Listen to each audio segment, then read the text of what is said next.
Alright, the epicardium is the muscle outside of the heart. The myocardium is the muscle within the heart, right here where the septum's at. The endocardium is inside the heart where the atriums and the ventricles are. The apex of the heart is the pointy structure at the bottom. The base is, imagine if we cut off all the veins and arteries on top of the heart, that's where the base sits. The auricles are these flaps over the left and right atrium. The pectinate muscles is only found in the right atrium. And this is the right ventricle, left ventricle. The trabecular carne is these burnt muscular carnosida looking areas. That's also in the left ventricle. The interventricular septum is this area that divides the ventricles. The right atrioventricular valve, or the tricuspid valve, is what's separating the right atrium and the right ventricle. The left atrioventricular valve, or bicuspid valve, or mitral valve, is what separates the left atrium and the left ventricle. Chordae tendineae are these strings, and the papillary muscles are what anchors those chordae tendineae. The pulmonary semilunar valve is in the right ventricle that goes towards the lungs, and the aortic semilunar valve is in the right ventricle. Left. Oh, sorry, left ventricle. All right, that's it.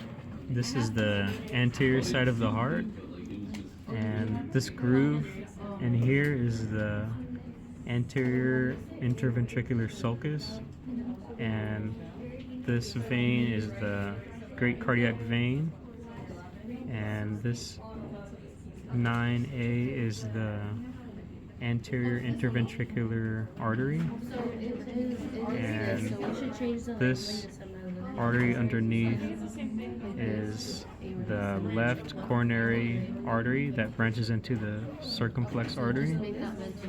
This is the right coronary artery, and it branches into the right marginal artery.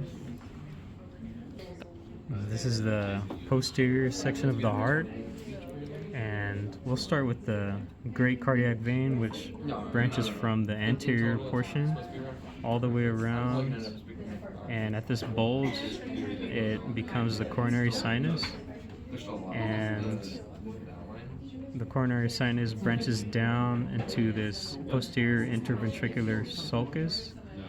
This vein right here is the middle cardiac vein, and this artery right here is the posterior interventricular artery, and the coronary sinus branches into the small cardiac vein, and this groove all around this side of the heart where the right coronary artery is, it's called the coronary sulcus.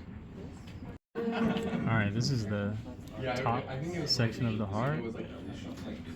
This here, number 4, is the pulmonary trunk, and those branch out into the pulmonary arteries. And the pulmonary veins can be seen right here in red. There's 4 of them, and they bring blood back into the left atrium. The superior vena cava is this vein, and the inferior vena cava is this vein right here. They bring blood into the right atrium, And the ascending aorta is this artery, number 7. The aortic arch is this arch right here. And the brachiocephalic trunk is this section of the artery, number B. And the left common carotid artery is this middle artery. The left subclavian artery is this other one. The fossa ovalis can be seen in the right atrium, this little indent. The ligamentum arteriosum connects the aortic arch to the pulmonary trunk, this white section here. And the sinoatrial node sits in the right atrium. It's seated higher above the Atrioventricular atrioventricular node, which is found somewhere over here.